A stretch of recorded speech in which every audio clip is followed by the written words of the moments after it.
ॐ सोमनाथाय नमः। ॐ मल्लिकार्जुनाय नमः।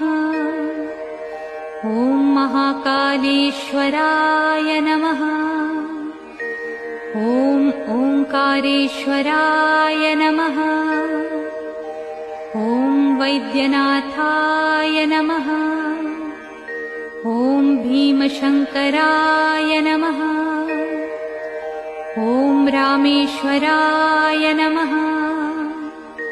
ॐ नागेश्वराय नमः। ॐ विश्वेश्वराय नमः। ॐ त्र्यंबकेश्वराय नमः।